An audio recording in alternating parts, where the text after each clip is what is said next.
I'm Kirk Williamson, president of the Columbia Basin Badger Club.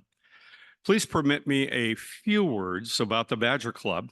Founded in 2008, we are a nonprofit, nonpartisan organization that promotes civil discourse by providing public forums on the important topics of the day. Badger Club is an all-volunteer organization, and I want to thank the members of our program committee. Many of them are here tonight for their work in producing a new forum each month on a wide variety of topics. And sometimes it's not just one, but two, and occasionally three forums in a month. So our members are really getting their money's worth.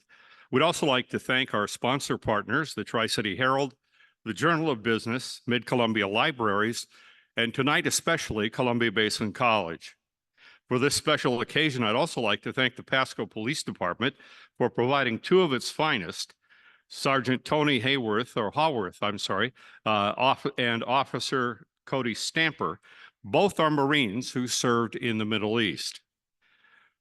We're honored to have a number of veterans of military service in the audience this evening, many of whom served under General Mattis's command. Thank you for being here, and most importantly, thanks for your service. Now, ladies and gentlemen, please rise as you are able for the Pledge of Allegiance. Today, we are led by Scout Troop 6643 from Grandview. Their leader is Nick Schultz, a retired Coast Guardsman who served in Bahrain. Here is Scout Jonathan Gibbons to lead the Pledge of Allegiance. Jonathan? I pledge allegiance to the flag of the United States of America and to the republic for which it stands, one nation, under God, indivisible, with liberty and justice for all. Thank you very much. Now it gives me great pleasure to introduce the chair of the Columbia Basin College Board of Trustees, Kimberly Harper. Kimberly, thank you and the great people here at CBC, especially Abby DeCease and Bill McKay, for making this evening possible. Kimberly?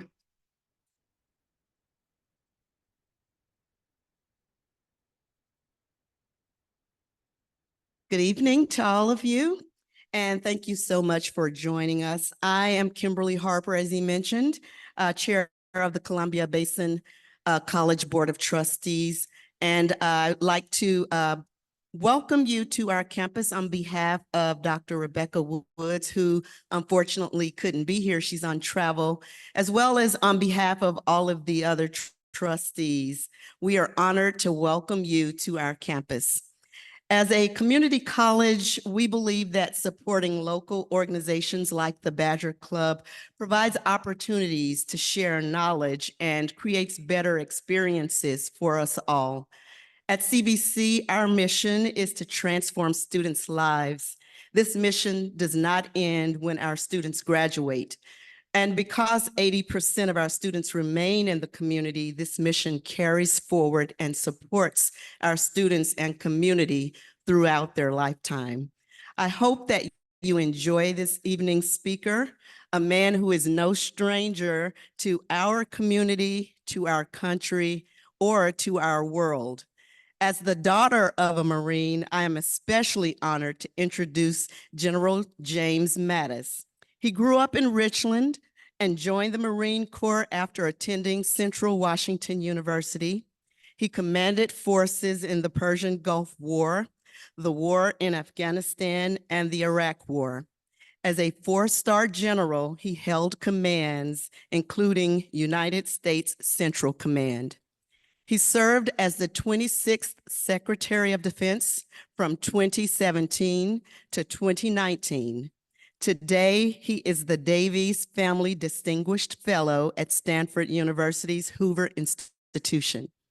And he was recently honored with the very first Thomas S. Foley Award for Distinguished Public Service. Ladies and gentlemen, please help me to welcome General Jim Mattis.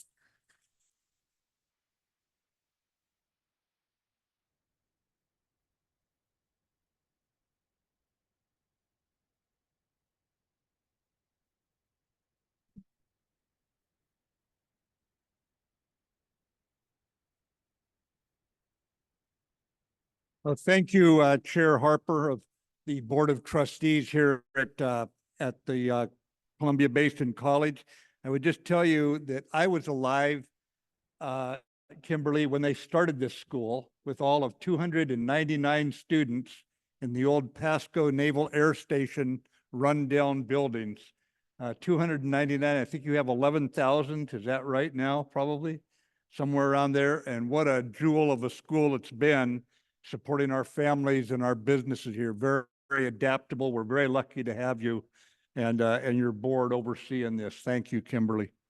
I want to start off too with a few words about Badger Club. I've actually spoken once before, and I'll try to use different jokes, although frankly, it's not a very funny subject they assigned me this time. But the bottom line is every community needs a Badger Club. We need this sort of thing in our communities as we listen and talk about our country. And democracy, after all, is not a spectator sport. It's for all of us. And as Louis Brandeis, one of our great justices of the Supreme Court, put it, in our country, the most important public office is that of private citizen. Citizenship carrying its own rights and responsibilities, right, Levi? Its own rights and responsibilities in our government of the people, by the people, and for the people. I already know what young Levi is going to ask me. That's why I could say that. But I didn't serve in the Marine Corps for 43 years. I served in the U.S. Marine Corps, accountable to you, answerable to you. And one of the reasons I'm here is because I've got an attitude of gratitude for the community that raised me. And put me out there where I could work for this great big experiment we call America. And that's all it is an experiment. I'm also happy to be home again in Eastern Washington, home being one of the finest four-letter words, I think, in the English language. I was also, Kim, born in Pullman. So my DNA is really Eastern Washington, raised here by the greatest generation in Richland. The college in Ellensburg was short, 3 years, but it was sufficient. Seemed to get me off on the right track. But Eastern Washington really is in my DNA. We were raised a certain way out here. I like the differences across our great big land, but I'm very proud to say I'm from here. I spent my life in a profession where character mattered, and the character of the greatest generation and of Eastern Washington carried me through jobs, ladies and gentlemen, and challenges that I never anticipated, and frankly, I never aspired to. So in about 20 minutes, we're going to go into the moderated Q&A. So I'm going to lead off with some framing remarks I was asked to make. And we're together tonight to engage in a discussion, not sit through a lecture. So here's my thoughts to give you some idea where I'm coming from. 2 weeks ago, our country and its allies paid respect to the troops who stormed Nazi-dominated Europe and at great human and financial cost freed democracies that had fallen to the fascists. An aging Normandy veteran in a wheelchair told our chairman of the Joint Chiefs of Staff, never again, don't let this happen again. Now, what was behind such a plea? Winston Churchill actually had the answer early in the last war, in World War II, because he was asked, what are you going to call this war? World War I was called the Great War. So the newsmen want to know, what do we call this war? It's starting, you and I grew up with it being called World War II. But Churchill's answer is instructive. He said, we're going to call it the avoidable war. And when I read that in the book, I sat there looking at it, ladies and gentlemen, saying, are you kidding me?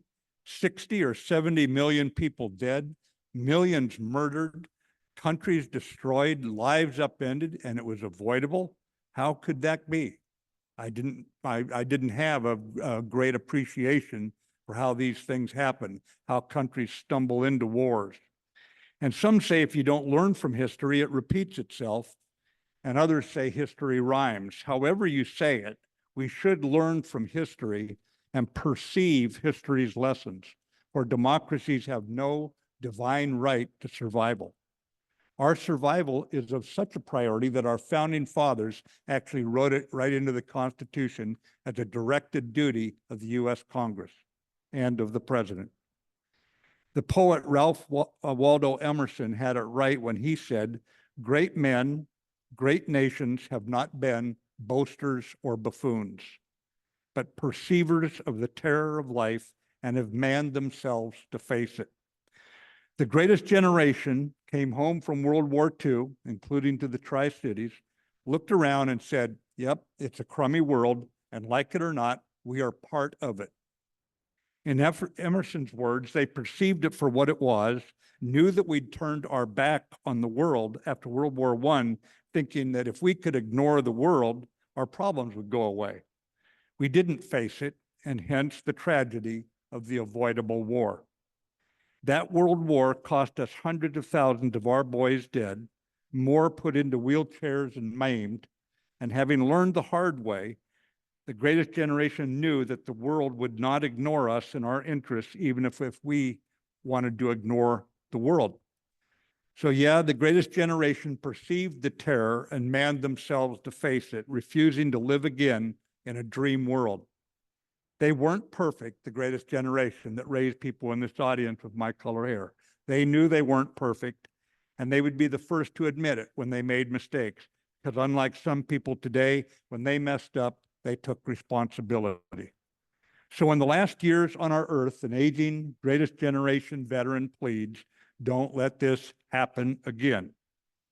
Now, to bring this full circle, ladies and gentlemen, to bring it down to a kid who grew up in Richland and thought the greatest thing about summer was getting down to George Prout Memorial Pool and cooling off because there was no air conditioning within 100 miles, it seemed like. But in 2008, the greatest generation's clarity and steadfastness was brought home to me. I was a NATO Supreme Allied Commander having lunch with the Australian ambassador to Washington, D.C., and that foreigner gave me a lesson in American history. They were not a member of NATO, but we needed more troops for our American-led NATO campaign in Afghanistan, and Australia was stepping forward to provide them, so I would not have to go to the Americans and ask yet again of our Army, our Air Force, our Marines, our Navy to send more. The ambassador and I were meeting to discuss that support and coordinate it. During our private lunch in his backyard, nice sunny spring day, he mentioned that following World War II, the Americans had made the single most self-sacrificial pledge in world history. Now, ladies and gentlemen, I'm looking at him, and here's this Australian guy kind of half smiling, because I know he's challenging me. And I'm thinking, I'd better know as much about American history as this dude. And so I was going through real quickly my Rolodex and my high school history classes about America. And I said, oh, you mean when we set up the United Nations? That was really the U.S. He said, no. He said, the UN, that was set up to take care of some problems, never designed to take care of all of them, just hopefully have fewer wars. No, it's not that. He said, besides, you got to build the building in New York City and everybody comes here and pours all their money into your economy. I said, okay. I said, so Bretton Woods 1 and 2, how's that? And you and I know it as the International Monetary Fund, the World Bank. Basically, the rich nations put money into it, and then we loan it to a nation that's got no sense of hope. They've lost all hope. And that way, they can create wealth, give a better life to their children. They don't turn to some buffoon like Mussolini, who's going to lie to them about, here, I'll take care of all your problems, that sort of thing.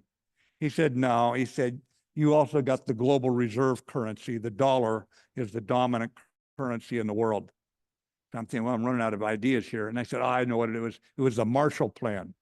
Think of that, 4 years after what the Japanese had done to our prisoners, what the Germans, the Nazis had done to our troops, to our prisoners, in the Holocaust and everything. Italy, the same thing. And we're helping them out. We're actually helping them. He said, no. He said, that was enlightened self-interest, because look at who are some of your best trading partners today, and which countries invest more money in America today than anywhere else, because they know it's safe here. So finally I said, well, what was it? He said, it was NATO. He said, after World War II, you could have looked at Europe and said, that's twice in 30 years, you have basically drawn us into one of your squabbles. And we lost hundreds of thousands of boys both times. We could have taken care of Japan on our own, said, you're on your own back there. And especially after World War II, he said, you could have said, that's it. You're on your own with the Soviet Union. That's twice we've come. He said, instead, you told General Eisenhower, the most trusted general in the world, put your uniform back on. You can order a general to do that, a retired general, and come out of Columbia University and stand up NATO. And you pledged 100 million dead Americans in a nuclear war in order to protect democracy in Europe. Interesting that it took a foreigner to teach that to me. I'd never heard that before about what Europe owes us and how that's looked at around the world. And I would just tell you that the pledge, once made, turned into the most successful military alliance in history. It prevented war with the Soviet Union, and it allowed the internal rot of the Soviet Union to collapse it economically, militarily, all the things that we did, the Cold War veterans in here, all the things you did out in the area, out north of Richland there, all those things worked. And NATO wins the Cold War. And what they really do, the greatest generation proves an altruism, something that's always true, pulled right out of the history books. Because they perceived the terror and stood up to it, they basically carried out this idea that nations with allies thrive and nations without allies wither. And you must remember those words as we're talking here today. 75 years young, NATO will celebrate next month its 75th year, and not one defection in 75 years, not once. More importantly, what is the irony of this? The greatest generation set it up to protect Western Europe. And yet the first time NATO goes to war is after America is attacked on 9/11. That's when they go to war for the first time. And by the way, the next day, I was at this point, I was not yet a NATO Supreme Allied Commander. The day after 9/11, the nations gathered in the room in Brussels and not at our request. We were still dumbstruck. You all remember that day, most of you. On the 12th of September, they all gathered together. They said, an attack on one is an attack on all. We're going to war. We'll be with you. I was fighting in Afghanistan no more than 60 days later. And as I looked around the table, there were Canadians and Germans, Norwegians, Jordanians, Australians, New Zealanders, Germans. I can go on and on. It came up eventually to 49 nations. And because NATO was there, other nations joined in as well because it brought out their manhood. They were willing to fight as well. And so something set up to take care of Europe, and the first time they go to war is with us. And I would just tell you, the maniacs who thought they could hurt us and then scare us learned the hard way about the power of the American alliance and the allies. They were right there alongside us because the greatest generation had dealt with the reality of the world. They perceived the terror of leaving an open playing field for aggressors who would push the world into what the D-Day veteran feared. And so we banded together in NATO, and today we face now a strengthening partnership among the autocrats. 2.5 years ago, Putin unleashed his second invasion on the Ukraine, totally unprovoked. And any of you have seen the propaganda that somehow Russia felt threatened by NATO, we can prove they did not. And we can get into that in the Q&A. But it only occurred after Putin had met with President Xi of China, and they had declared a partnership without limits. And now Iran and North Korea have signed up as well. Right now, as we are here, President Putin is in Pyongyang in Korea with North Korean leader who has provided ammunition with which he can kill Ukrainian citizens in his war that he's unwisely started. And then also, let me just give you an example of what this looks like, because you're going to have some people tell you, well, there's no reason why China and Russia, Iran and North Korea will stick together through this. Well, let me give you an example of why that should be dismissed. On the 2nd of January this year, the Russians launched a major attack on energy, basically going after the residential areas and the energy resources, knocking out electrical power stations, that sort of thing. They did it using Russian and North Korean missiles, using Chinese technology, and was supported by 170 Iranian drones. This growing nexus is a reality, and we're going to have to face it. It does us no good to look the other way and let it get stronger and stronger without standing with those who are up against it. And this is a terror against a free people. We're going to have to man ourselves to stand up for it, as Emerson told us, without being buffoons or being any kind of bombastic thing. But this is what the Normandy veteran was warning us not to stand passively by as this sort of thing starts rising, just as we had done in the late 1930s. Now, Badger Club assigned me this evening to tour the world and the external threats we face.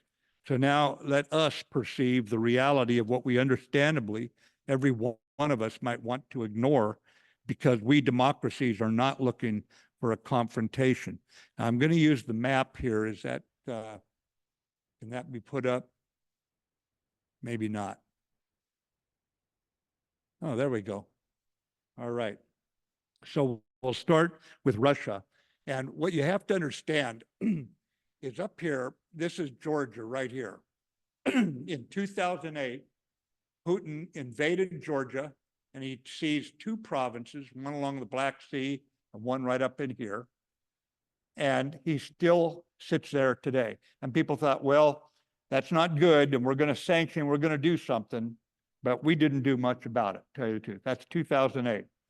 In 2012, the Ukraine, which let me see if I can see it in an angle here, up in, there's the Black Sea, so it's up here somewhere.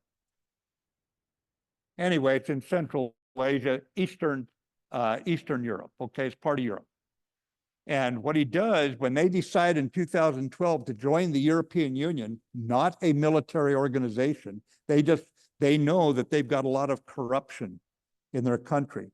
And by joining the European Union, they'll get the Interpol and other people in to help them take down the corruption that they inherited when the Soviet Union fell and left them to be a country. So they know they've got the problem, and Putin does not want them to join the European Union. It had nothing to do with a military threat to Russia, nothing whatsoever. So he invades and he takes Crimea. He takes Crimea and he also occupies two provinces. That's in 2014. Then he sits easy for a while. We're angry at him. There's a few things done, nothing significant.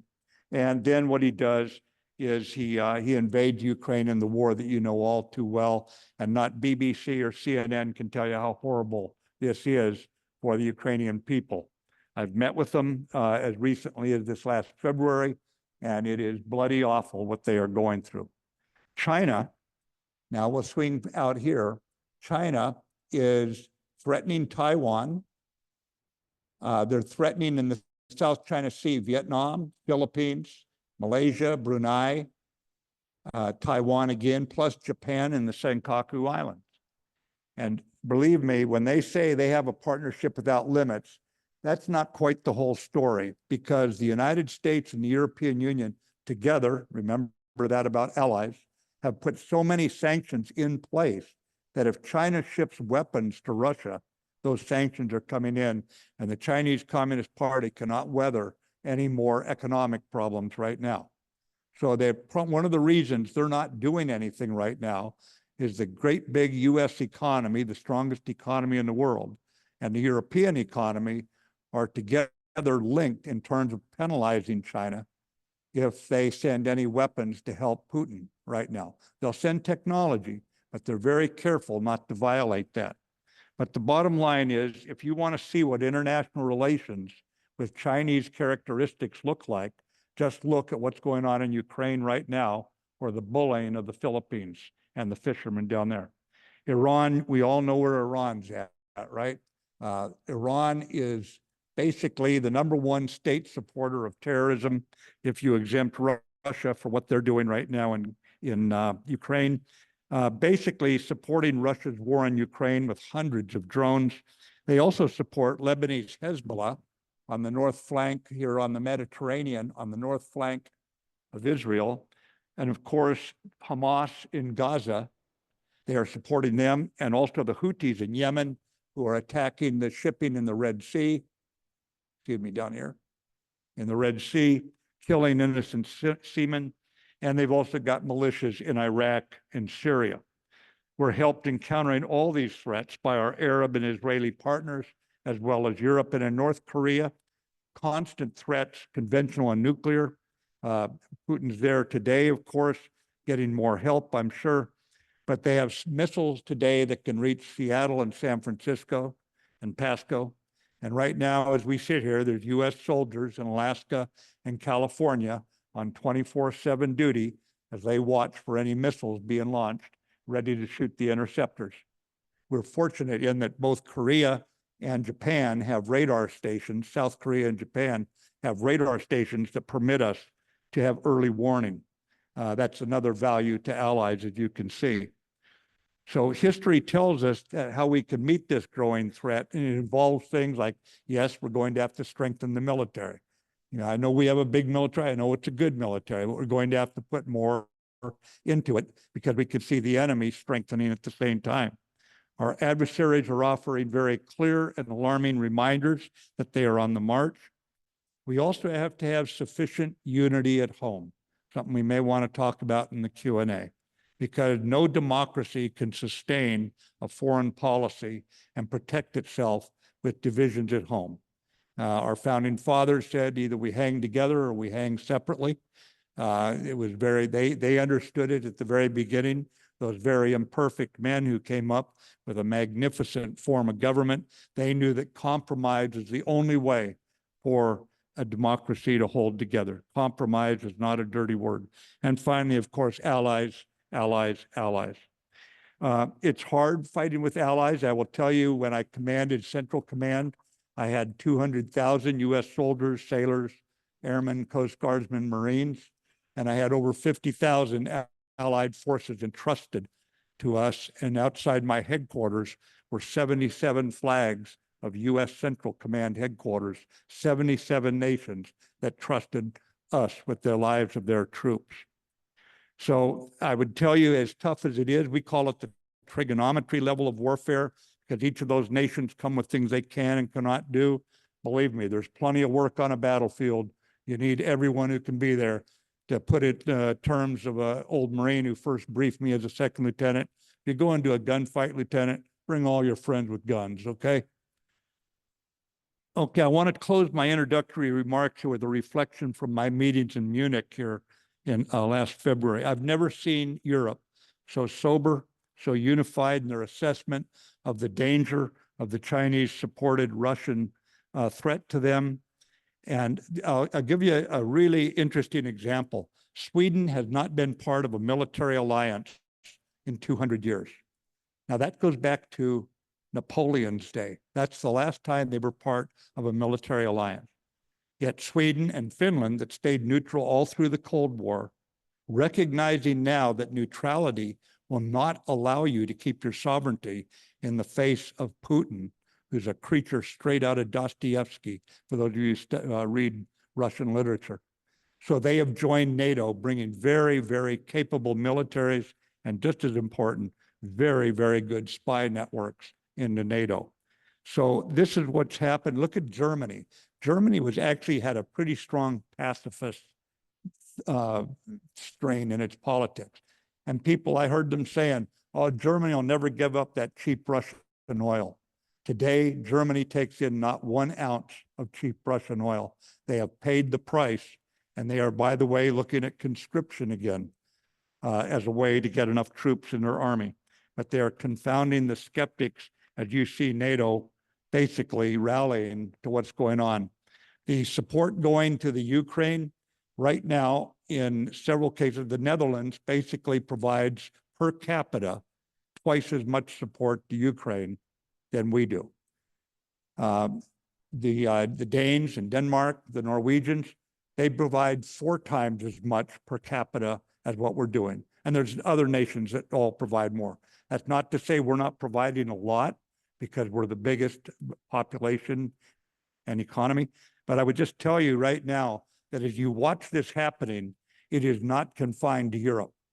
Look at Japan, that actually had no war written into its constitution after the terror of World War II. They are doubling their defense budget right now. Why? The Prime Minister of Japan said the reason is the next Ukraine could be in the Pacific. So you see what has happened is Putin in Russia and President Xi in China have tied the Atlantic European theater to the Pacific Asia theater by their connection. The European nations now have their navies out with us. You'll see, of course, you'll see Philippine, Japanese, Australian, Canadian, and American ships patrolling in the South China Sea, but you'll also see French, German, Dutch, British, and more. So you can see the democracies always slow to acknowledge a threat. I have awoken to it. The rearming is going on. And if I don't want to call it a war footing, but I think the time is now here when we have to go to a deterrent footing where we deter any idea that this is a good day to try using their military. Because without overstating it, this nexus between Russia and China is real, and Iran and North Korea have clearly joined into it. I think that I want to shift to, so we have plenty of time for the questions here, but I do want to just touch on finding common ground here at home. In China and in Russia, in Beijing and Moscow right now, the longer we use scorching rhetoric on one another, the longer we say we're not going to compromise with somebody, the longer that we think that politics should be like gladiatorial combat. Here's what's happening in Moscow and Beijing. They're cheering us on because we're doing what they could not do. When you look at us and what this country is, what it can be, when you look at this country and the largest assembly of allies in the history of the world, we're the ones who have the most to lose, certainly, but we're also the strongest. There's no reason why we have to even consider going in that direction. It would be ignoring the lessons of history and buying into the false premise that we can ignore these threats without consequence and go on about tearing each other apart here in our own country. Inevitably, we would wish that we'd listen to the veteran of D-Day and what he said in his last days on this planet. America and the world are going to be better off with American leadership to help shape the world that we want to turn over to our children. So again, we didn't come here to listen to lectures. So Mark, come on up and let's have the questions and let's have some fun tonight.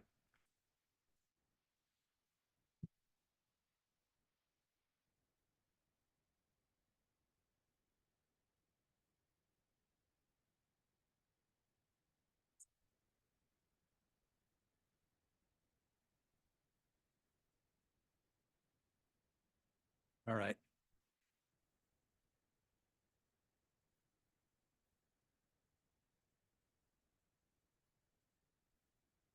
I think There you go. yes.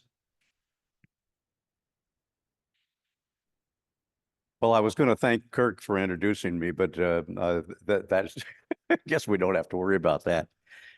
General, I have a question that's not on our list, which my son Todd, who served in the 10th Mountain Division, asked me to ask you. Why did you join the Marines as opposed to some other branch of the service? Well, for one thing, my older brother was in the Marines. He probably would have kicked my ass if I didn't. But to tell you the truth, young man, I wasn't the smartest draft dodger, okay? Because at that time, it was 1969. I was going to be in college. I wasn't doing too well. That would be a polite way of putting it, Kim, I assure you. And I was raised by the greatest generation, and you don't run off to Canada, you know? So I was the dumbest drafter. I joined the Marine Infantry to get out of the Army.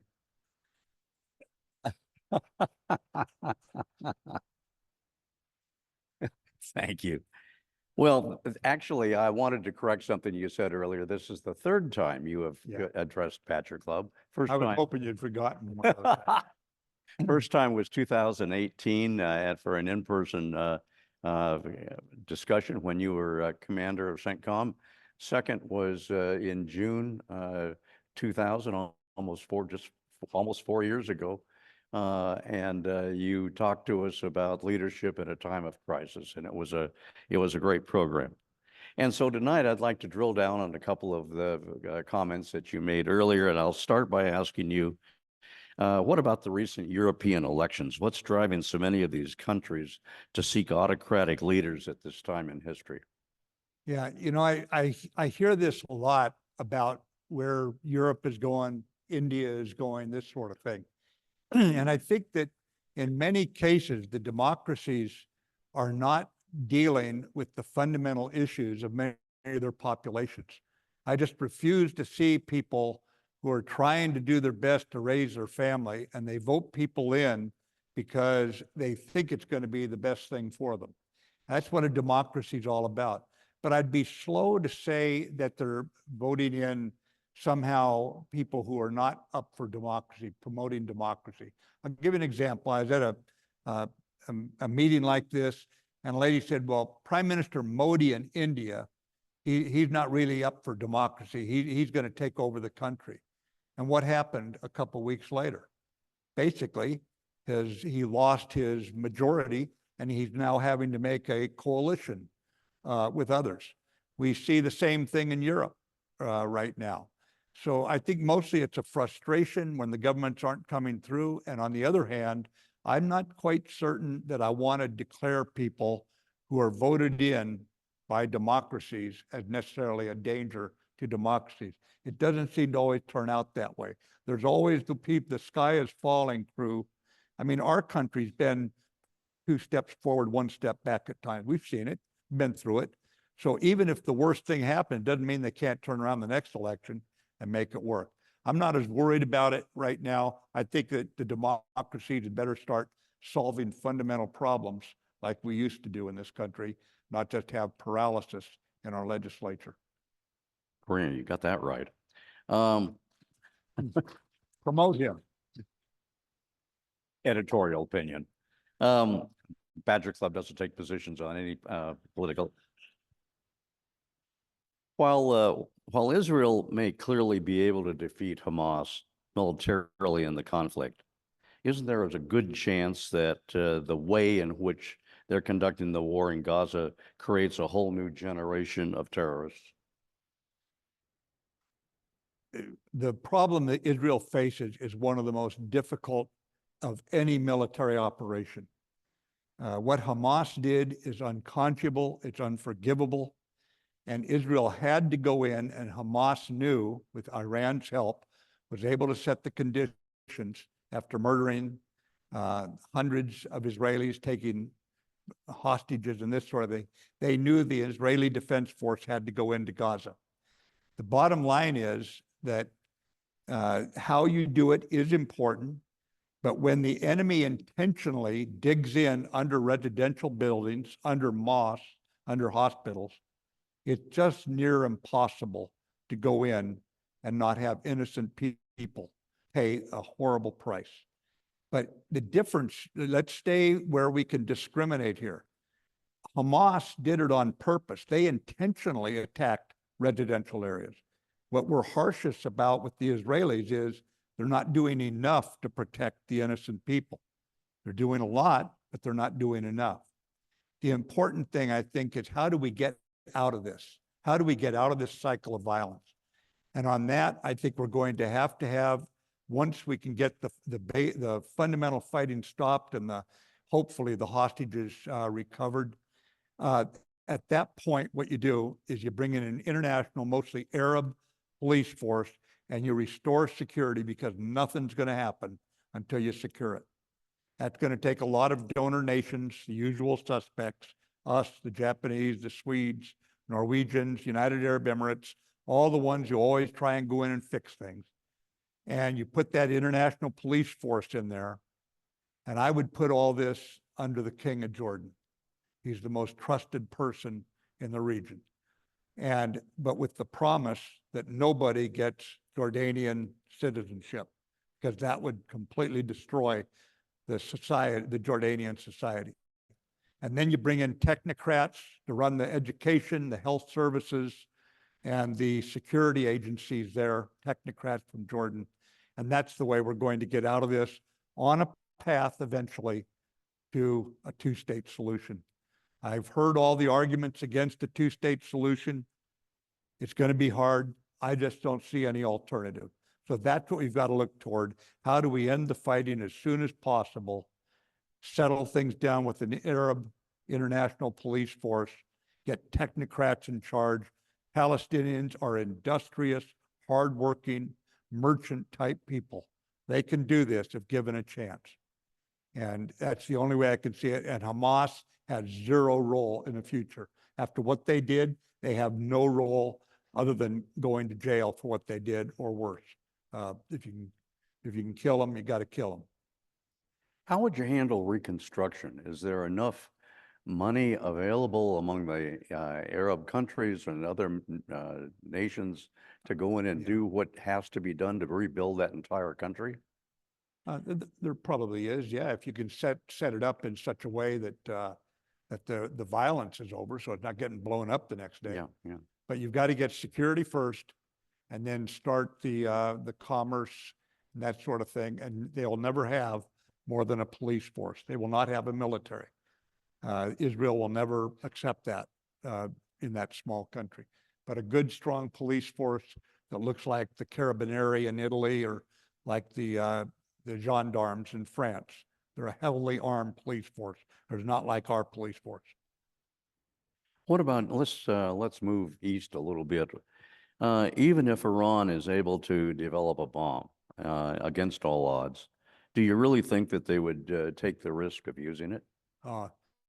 That kind of speculation goes nowhere, Mark. If they have the capability, and if they could, Iran is not really a country. Iran is a revolutionary cause. And you try to deal with them in your mind as a country, but they're a revolutionary cause. That's why they suppress their young people. That's why they beat up the girls if they even show a wisp of hair. You know, this one, they've got to keep control of their people. And out of that comes this terror-producing state that everywhere in the Middle East where you see something going wrong, Gaza, Lebanon, Yemen, Iraq, Syria, you will find the Iranians' money, weapons, all there. So the bottom line is, if they have the weapon, you don't count on speculation to somehow give you a sense of comfort. They wouldn't really use it. I wouldn't say that. Yeah. They have yet to have any weapon they haven't used. The war in Ukraine seems to have alerted Europe to the threat of Russian expansionism and resulted in Sweden and Finland deciding to join NATO. You touched on this a little bit earlier in your earlier remarks, and yet one of the two presumptive nominees for president of the United States has dismissed the NATO alliance at various times. How important is that we just stay steadfast to our support of NATO? Well, ladies and gentlemen, I mentioned, I did touch on this earlier, but not in the kind of detail you're asking for, Mark. Europe right now is the #1 overseas investor in America. They invest in America because they know their money's safe, they know there's the rule of law, and they trust us right now. Furthermore, they're the #1 overseas market for goods and services is Europe. If we were to pull out of NATO and Europe, the market was to be thrown into jeopardy by by exactly what Russia's done 2008, 2014, 2022, and stand back there and watch that, it would make what COVID did to our economy look like nursery school. That's why. From New York to Los Angeles, from Seattle to Miami, from Omaha to the Palouse country, we would be in trouble. So in terms of just our economic situation, we need to stick with our allies. Plus, you know, they never sent us a bill. They never sent us an invoice for the loss of their boys fighting alongside us when we were attacked. When a nation fails to live up to its word, you've got a real problem. And just if you want to see the U.S. military budget get doubled, and think of the taxes that come with that, just give up half of our military strength right now is probably in Europe. You know, the Europeans provide a lot of very, very good troops. So you'd have to penalize your economy, penalize your military, and penalize your tax base in order to support pulling out of NATO. They carry their load, not as much as they should. Matter of fact, the first president to complain about them not carrying their load was John F. Kennedy. About 6 years ago, maybe a half a dozen of those countries was paying 2% of GDP. When they meet this next month, I think it'll be 23. And that some of those countries are very small, and so the fact they're not making it is not a big deal. But I would say right now it would be putting ourselves in a penalty box, damaging ourselves if we were to pull out of NATO. I'm not talking about the presidential election. I specifically don't believe generals should ever engage in elections. That is not what George Washington or George Marshall told us to do. So I don't believe in doing that. Okay. President Biden has apparently agreed to send new long-range weapons to Ukraine that could be used to strike inside this, Russia. Do we find ourselves in another version of mission creep? No. Talking to the Ukrainians here a few months ago, they still do not ask for a single American soldier or French or German or Italian or Norwegian. All they want are the weapons. There's no mission creep because we haven't taken on the mission of fighting. Now, if the mission of supporting them is seen as a mission, my idea is if Russia attacks them and we give them something to fight back with, there's no escalation there. There's retaliation. Of course, they have the right to fight back.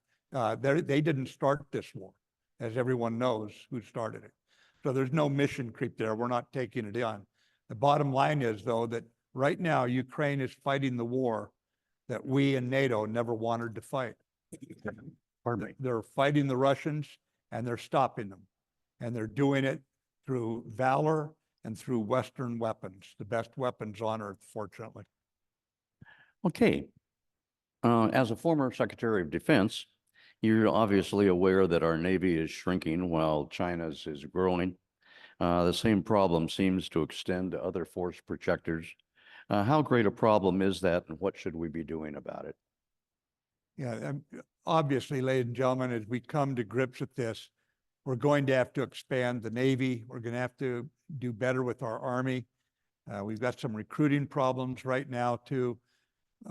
Unfortunately, how many of us have heard the elected commander-in-chief in the last, let's just say, 15 years say, Uncle Sam needs you?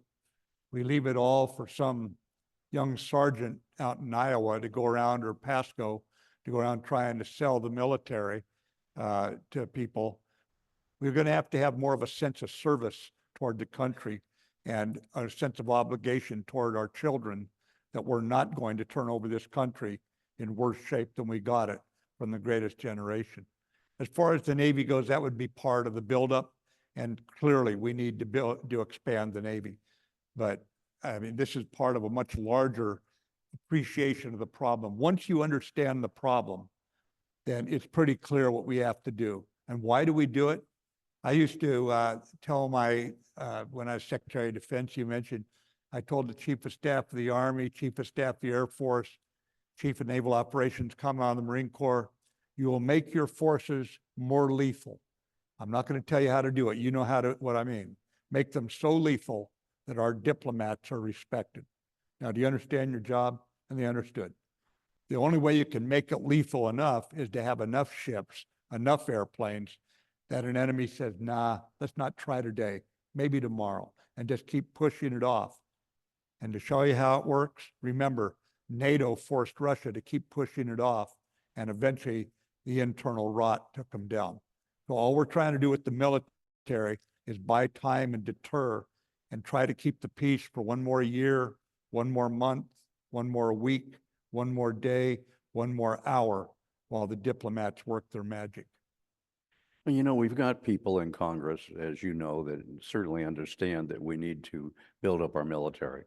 But it seems difficult to convince a majority of the Congress to spend the kind of money that we need to spend to build up our forces. Let me give a different view of that. Sure. The Congress does have, right in the Constitution, they are required to raise armies and maintain navies. They know you can't just make a Navy real fast, even in the old days. And that's right in the Constitution. The current administration 4 years in a row, has sent budgets to the Congress. Now think of this, the first 2 years of this current administration, there was a Democrat-controlled House and a Democrat-controlled Senate. For the last year and this year, we have a Republican-held House and a Democrat-controlled Senate. But 4 years in a row, the U.S. Congress has added tens of billions of dollars to the president's budget. The Congress actually, it's hard to go beyond what the elected commander-in-chief asked for.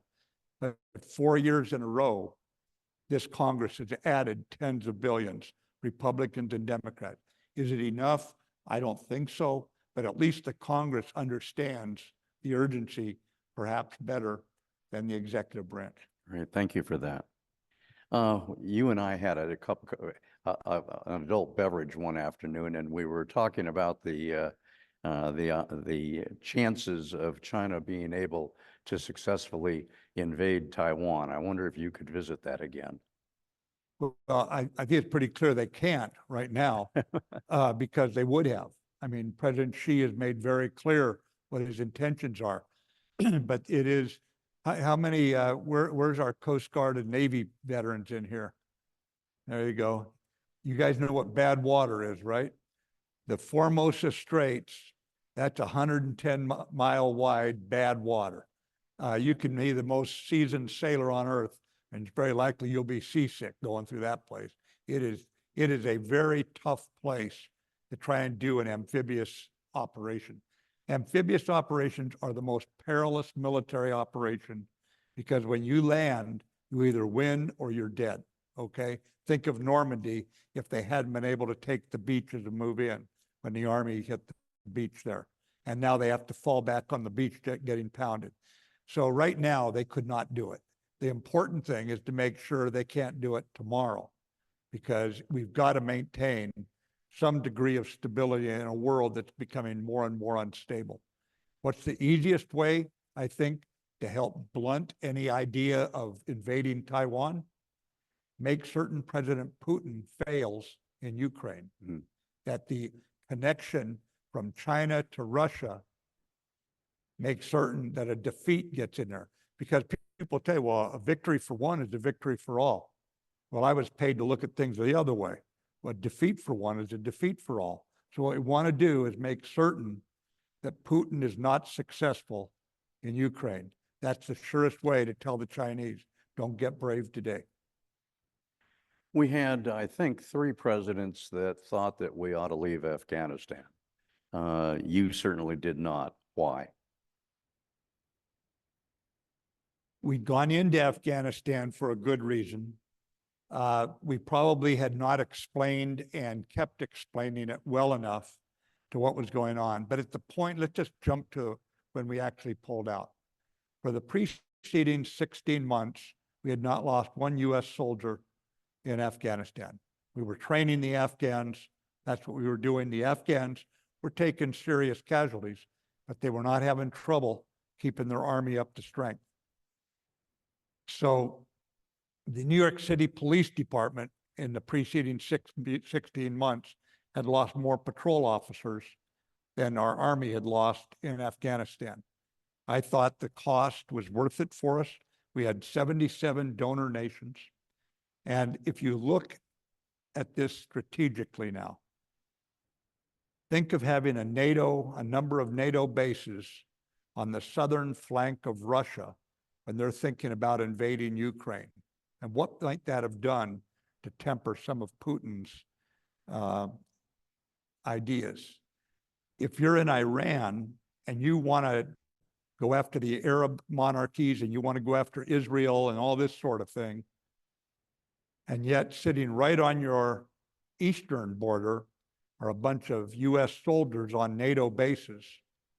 If you're in China and you want to be focused on Taiwan, and yet your restive Uyghur population, the minority Muslims out in Western China, are right next door to Afghanistan, where the NATO bases are, I can give you 3 strategic reasons why just being there might have been a way to buy more peace globally.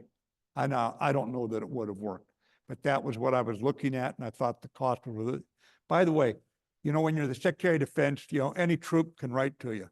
And I get a letter from Sergeant so-and-so, Lance Corporal so-and-so, Lieutenant so-and-so, Colonel so-and-so. There's another bunch of guys going in to train the Afghans. I want to go. Why can't I go? I had more volunteers because the military believed in that mission. And that I like listening to my sergeants, my lieutenants, my captains. Those people are worth listening to. To what degree is technology impacting our national security? I'm thinking of things as low tech as the influence of drones on the battlefield, to the Russian threat to use nuclear device in space to take out our eyes and ears. It looks like it's the whole issue of technology just changing so rapidly. Could you get us some sort of handle on that? Well, the world is awash in change.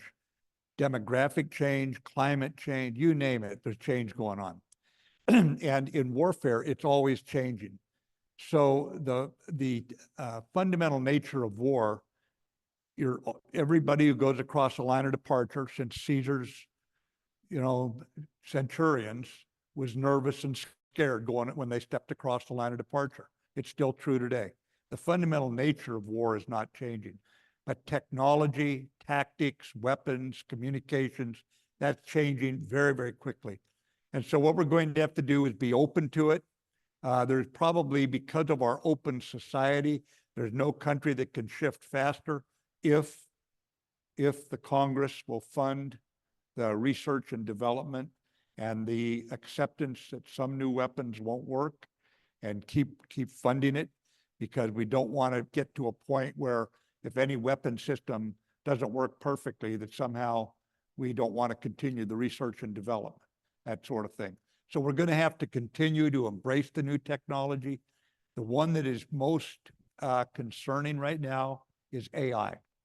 And I don't know how to characterize it, because what happens if you have machine learning and you have artificial intelligence learning, and those machines have no fear? How do you stop a war once it starts? And I don't, it may not be as revolutionary as I'm picturing it right now, but I was paid a lot of years to be your sentinel and watch for what we call disruption. And right now, I think that if you want to see how good our weapons are, we got to get cheaper ones, frankly. But look at the Navy ship that sailed out of Norfolk 8 months ago on a routine deployment to the Red Sea. And suddenly within hours it's under attack. And the enemy had yet to get one missile through out in the Red Sea. And those were just sailors on another routine deployment heading out of Norfolk, Virginia, on their way out to the Middle East. So if you want to see how good our weapons are, take a look at what's going on in Ukraine. Now, it's a chess game. And as we get good, the enemy will get good. So we have to get better, and then the enemy gets better. The malignity of mankind will figure a way to whack each other. So you just got to make real sure that your whackers have the best technology. That's my idea.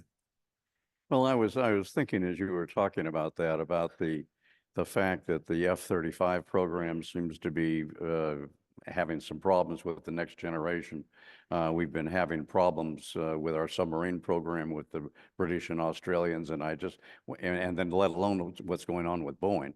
I'm just wondering if how we keep track of all that and make it work. Well, you just break down each problem, and you have good engineers. But the F-35, there'll be 600 of them in Europeans' hands very shortly. The best airplane in the world, best fighter in the world. And yeah, there's always problems. You know about the F-4 Phantom? You remember that back in the old days? Yeah, that's young even guys, my you don't know. generation. Yeah. Okay, the F-4 Phantom, what was its nickname when it came out in the 1960s? The Widowmaker, okay? And it became the great, Phantom that we used for 20 years, great fighter plane. So, the people who write headlines, they always write good ones. But the bottom line is just look at what happened in the Red Sea and keep the faith. We'll be okay. War is a horrible thing. I'm not trying to placate you on this, but we're still turning out the best weapons. We just can't have complacency or a lack of research and development kind of erode our advantage. Well, I see Kirk standing over here, but I have one last question. We've talked all of our time talking about threats and challenges. When you look around the world, what's the good news? The good news is allies. There's no nation in history that has had more allies, more willing to put it all on the line. They've got a lot of questions about us right now, and whether or not the Americans can hold together. But the allies, if we can keep their confidence, there's nobody in the history of the world that had this many allies, people who want to believe in us. We just have to live up to our own nation's aspirations and make sure. Martin Luther King Jr. said, if you don't stop this hatred that's going on back in his day, you're gonna fall into an abyss and you're not coming out. Don't think it couldn't happen to us like it's happened to other countries. We're gonna have to come back together with a fundamental friendliness for each other, a fundamental concern for each other, respect for each other, even love for each other. You know, I can remember in my parents' day, they could argue all day with each other about Republican versus Democrat. Then they'd say, by the way, how's your son doing? How about your daughter who's got MS? You know, is your brother coming again? Because I want to see him. We had a good argument last time. People didn't allow this to turn into some hate feud. But I tell you, with our allies, if we can keep together here at home, we can buy the peace one more year, one more month, one more week. Great. Well, we're going to turn this over now to our audience Q&A session, and I want to thank General Mattis for participating in this question and answer program. Sure. Thank you. Thank you. Thank you. Nice job. All right, good to see you. Thank you, gentlemen. Now, just a note that Mark Smith is the chair of our program committee and has been for several years. He's a retired economic development director for federal, state, and local governments. He's also the author of 5 excellent books on local and state history. So we appreciate your participation. Now it's time for questions from you, the audience. Surprise, surprise. Please keep in mind that Badger Club is all about civil discourse, which means no shouted questions. This is not a presidential news conference. Due to the relatively tight seating, we're also not going to be able to move about the building or around the room. So if you have a question, please come to the microphone in the front of the center aisle. I'll recognize you from there. Our first question comes from Grandview Scout Troop 6643. I understand that several members of the troop worked together on this question, which will be presented by Levi Warrington. Levi? Good evening, General Mattis. I would like to ask a question on behalf of Scout Troop 6643 and 6644. In our program, we learn about our responsibilities to our community, nation, and the world. As a Marine who dedicated your life to defending our constitutional rights and having also served as Secretary of Defense, what are our most crucial constitutional rights and obligations as a U.S. citizen? Thank you for taking my question. Wow. Wasn't that great? Yeah.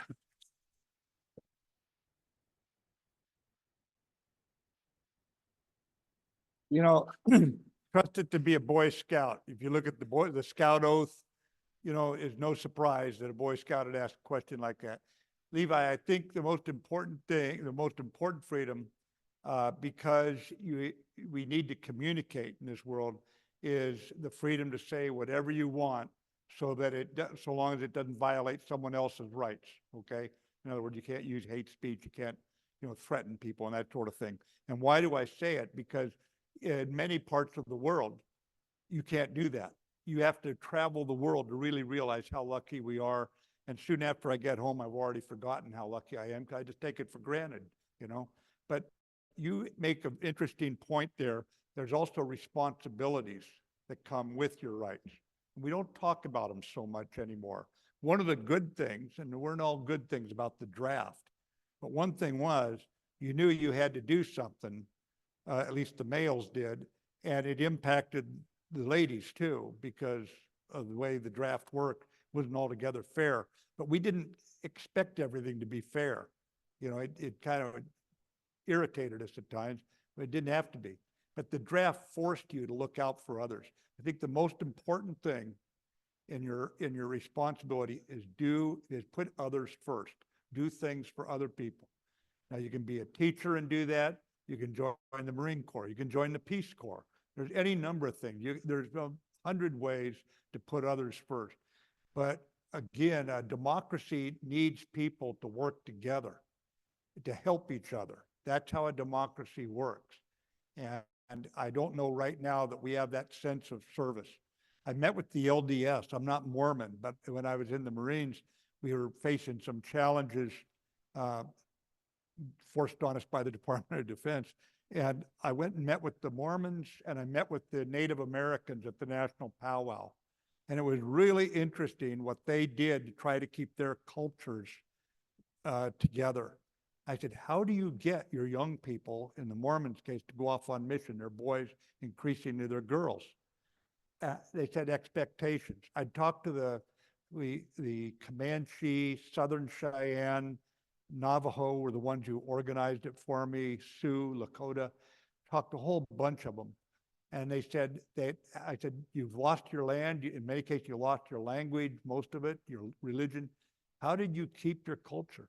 And they said, we expect people to keep it, the young people. We teach it to them, the dance, the language, that sort of thing. What do we teach today to teach young people that this is a precious thing that our forefathers gave us? I'm not sure we're doing that. So I really like your question. So speak up, including, by the way, speak up and defend somebody. Let's say I disagree with everything you're saying, okay? And she starts saying, oh, you're all wrong and stuff. I should say, no, wait a minute. Let him speak. Even though I disagree with you, you have to look out for each other in a democracy. You don't leave it to Joe or, yeah, we've got some of Pasco's finest, the police officers here. We have consensual policing in this country. They aren't here to make adults out of us. They're here to keep the peace. You got to look out for each other, okay? So remember that, okay? Look out for each other. Thank you, Levi.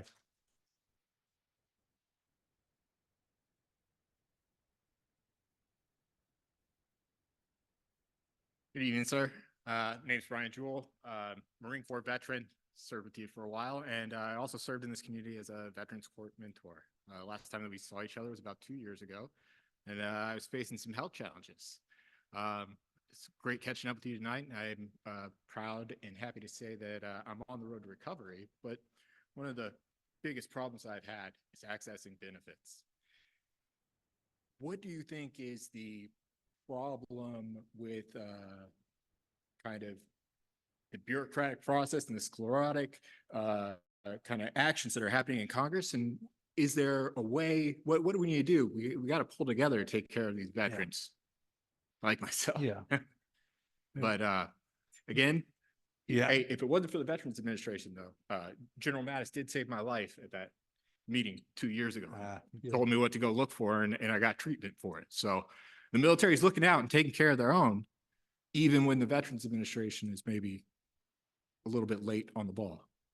You'll understand, ladies and gentlemen, that for every jam I got the troops into, guys like that got me out of it, okay? So that generals don't do much, right, when it comes to carrying the load. As far as what do we do, how do we get past the bureaucratic, almost like paralysis? Alaska, wouldn't you know, some of the best things in politics come out of the Western United States. I think it has to do with the pioneer spirit that brought us out here, and it just, cultures are sticky, I was told, and it sticks with you. And out here, for example, women's suffragettes started where? Wyoming. That's where the right to vote really picked up and took off. That's the first place women held public office. Well, guess what? In Alaska, out here in the West, they've got a thing called rank order voting. And what's happened is in the primaries, most of us aren't all that political. I know I'm not. The primaries, you got perhaps the Democrats in the thrall of the left wing, the Republicans in the thrall of the right wing, and they bring the most left wing or most right wing person. Well, guess what happens? They get to Congress and they get that. Remember in the military, we were taught if you mix good people and bad processes win 9 out of 10. You're going to have the best soldiers in 10th Mountain Division, and you have the best pilots in the Air Force. And if they can't talk to each other, bad process, it's not going to work. Okay. Right now, we have the primaries bringing options in that a lot of Americans don't feel gives them a good choice. In Alaska, you have to rate, let's say 4 people get through the primary. Okay. You have to rank order and say, I want him number 1. And if he doesn't win, I'll make him my second choice, my third choice, my fourth. And so if somebody doesn't come up with 51%, what they do is they go to who had that person down, which person down as their second choice. And they put it together, and guess what happens? The middle now dominates just by numbers, and there's a way for their voice to be heard. And it appears to be working in Alaska. We'll have to see how it goes. There are ways to get out of the gerrymandered and the primary driven bureaucratic jam. But I'm not an expert on this, and there's probably people in this room that could answer it better, but that's just an infantryman's view. Go ahead. Thank you. Just a quick context, we see on TV a father crying in a crater.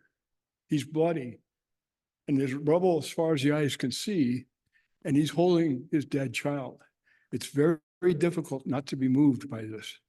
My question is simply this: how successful has Hamas been in its suicidal mission to change world opinion against Israel? Can you come over here for a second? Yeah, there's too much of an echo there. Say that again now. How successful has Hamas been in their mission, suicidal mission, to change world opinion against Israel? Yeah, so how successful has Hamas been to shift world opinion against Israel as this unfolding tragedy goes on? They've been very successful, I think, with people who don't understand everything that's going on. I think they've been very successful at it. We've seen it in some of the college demonstrations and all. But I don't think that this is something that, I think it gets a lot of headlines. I'm not sure we're going to see a lot of shifts so long as Israel will make every effort to protect women, children, and as many of the males as can stay out of the fighting. The challenge, I was just reading this morning. 2 of the families, including one with a journalist and a doctor in the family, the son is a journalist, the father's a doctor. That was one of the families holding a hostage. I mean, how on earth did we get to the point that we consider that sort of thing to be okay? They have put us in a position, I think, we, the Western world, to use our very sensitivity about this. We do believe in the law of land warfare, is what it's called, by the way. You have heard it called the Geneva Protocol, the Geneva Convention. We actually fight according to that. And Israel fights according to it, we think. There have been some things that we can't quite explain right now. But when you have an enemy that's purposely dug in underneath the residential area and then won't allow the innocent people to get in the tunnel and be protected, they're actually doing exactly what they want to. They don't Hamas does not give a darn about a person in Gaza, so they can have no role in the future. But right now, I would be very slow to chastise Israel. Now, do they make mistakes? Yes, we make mistakes too. And some of mine have cost lives. So that's war. But I don't think they're going to be successful in the long run. General, thank you. I should point out that my brilliantly conceived plan for this evening had us ending in about 5 minutes. Okay, Would you hurry up. be willing to stick hurry. around till about 10:30 or till, excuse me, Go ahead. I'm afraid of that, 8:30? You were in Afghanistan in a meeting sitting next to a man named Janabi, and you had your weapon laying in your lap and the muzzle was pointed at him. And at one point, you flipped the selector on your gun to full auto. I'm just curious as what his reaction was when you did that. It was actually in a place called Fallujah, Iraq. I was ordered to negotiate. I was a 2-star in those days.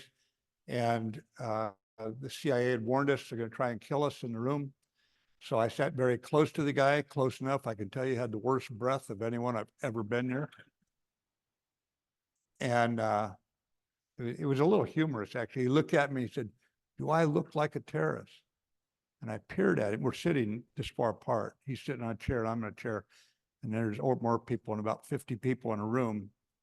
I have an Army Special Forces interpreter here. And he asked me that, and I looked at him. I said, "Well, yes, as a matter of fact, you do." He was a terrorist, so it's no problem. And then I thumbed it over because I wanted him to know, I know what you got in mind, and I don't care what happened, but you're going to be dead, you know? So, yeah, he did not look like it was going well for him. He realized, you could tell when someone is concerned. Thank you. Yeah. You read the book well. Hey, sir. General Mattis, as a NATO officer in the 80s and 90s in Central Europe and Bosnia, I'm very heartened by what you said about the alliances and the importance that they play in our national security, particularly the NATO alliance. Oh, and by the way, Sweden was a part of NATO well before it was NATO. They served with us in Bosnia as they had troops there on the ground. Mm-hmm. My question is this: with a politically divided country that we have, and signals not always being positive to the NATO alliance, how confident are you that with the differences of views on NATO in the United States, that our alliance will survive, that it actually will hold together and continue into the indefinite future? Yes, so will NATO hold together is the basic sense. If the Americans hold, the Europeans have never been more solidly together. They're uniquely together, I think, because the longest serving Secretary General in NATO history is Jens Stoltenberg, who's turning it over here in a couple of weeks to a new one. He is the completely unflappable former Norwegian Prime Minister, and he has been able to hold it together for the last 10 years, basically, under all the attacks, to include the Americans on again, off again support and that sort of thing. So I think if we've made it through that period, we will make it through this next one.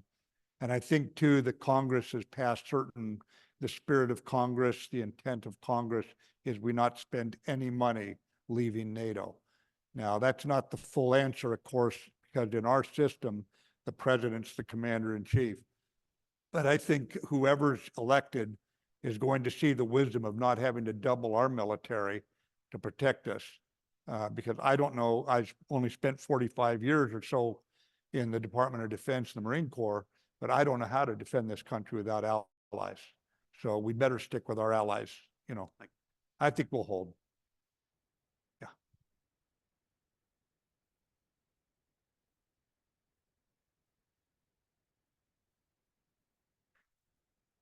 Well, thank you very much for coming tonight, sharing your history, our history. I'm the only woman up here tonight, and I'd like to know, you talked about the necessity to accept change and the need to incorporate it, and that we have so much change going on, but we need investments.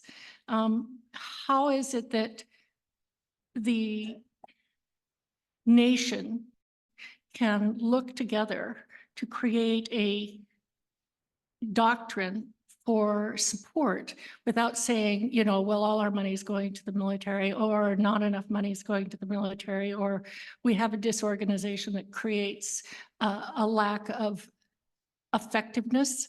You know, and you said we needed to make things cheaper. How do we make this change effective in our society? Yeah, I think the way to do it is Einstein was a real smart guy, I was told. And he was asked once, how would you save the world, allegedly? How would you save the world? How would you compose your thinking if you had 1 hour to save the world in a crisis? He said, I'd spend 55 minutes defining the problem and getting consensus on it.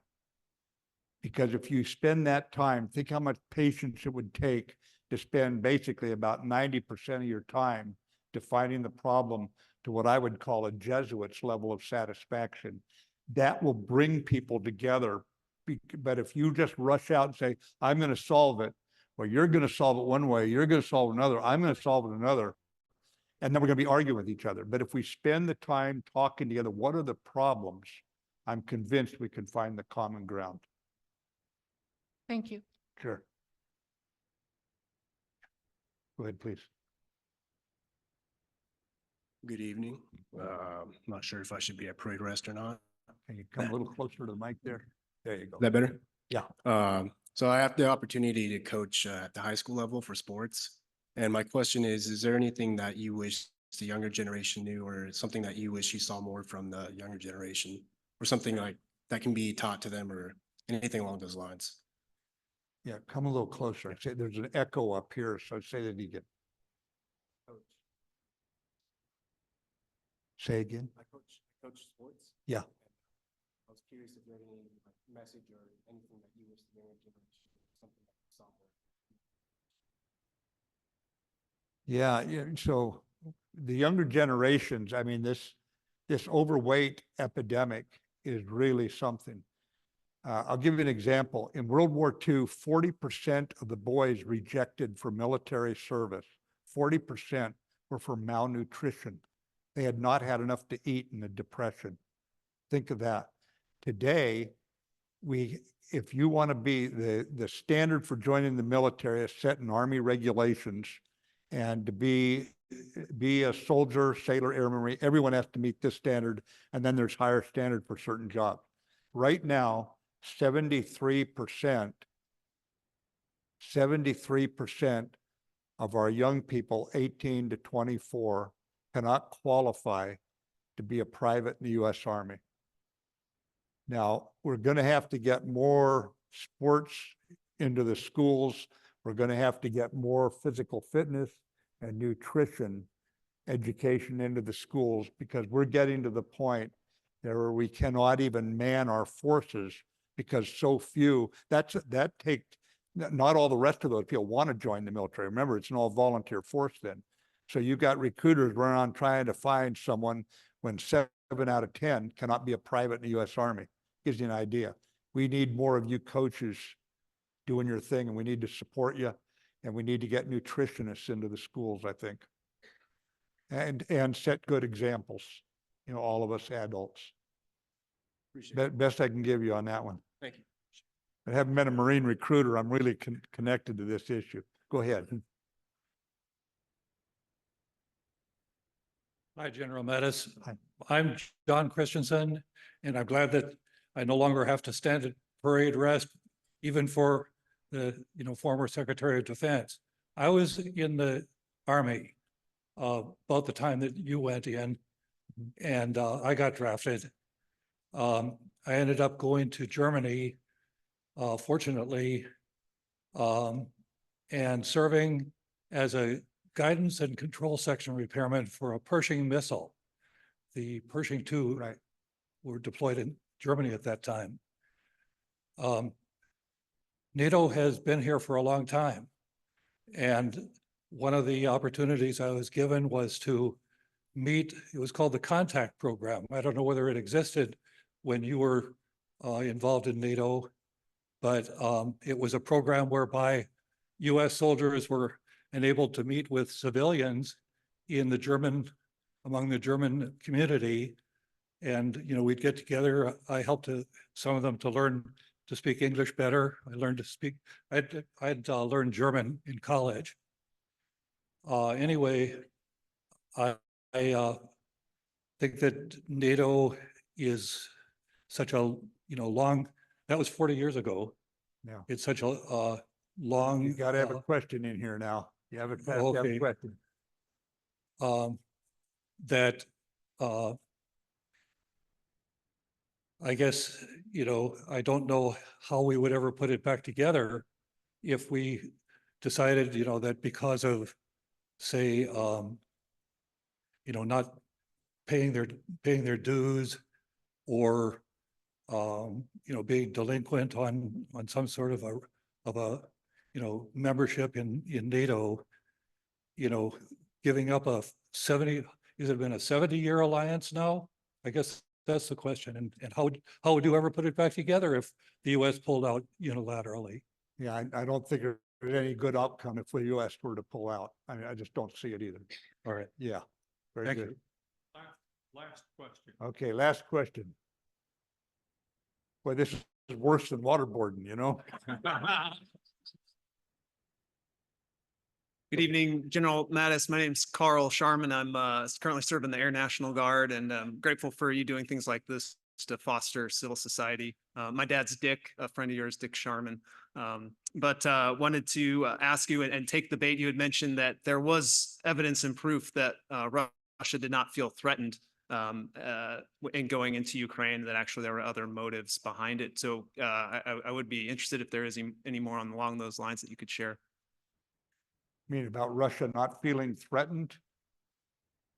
Yes, sir. There are motives for going into Ukraine. It sounded like you said it wasn't so much they were feeling threatened by NATO encroachment, but perhaps other motives led to their invasion of Ukraine. And so curious if you had any more insights that you could share on that. Come on up just a little bit. Insights specifically on which?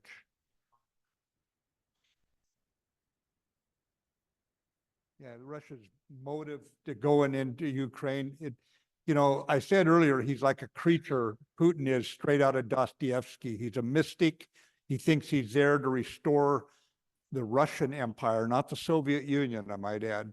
Belarus, Ukraine, Russia. He goes to bed every night, I'm convinced, with nightmares of Russia being under attack. The fact is, they were never worried about Ukraine. It was never an offensive threat, and we can prove that because all those defensive works that he's put in to try to hold all the trenches, barbed wire, artillery, minefields that he's put into eastern Ukraine as he tries to hold on to that part that he's seized. You'll notice all along the border of NATO, there's not one bit of barbed wire or minefield or anything else. He was never worried. He knew that NATO was not an offensive threat. He knew it. Believe it or not, when I was a NATO Supreme Commander, I had Russian officers on my staff. And you say, what? We did it not because they were going to help us. We wanted them so involved in what we were doing, they would never wonder, what are those guys doing in that headquarters over there? They were actually in the building.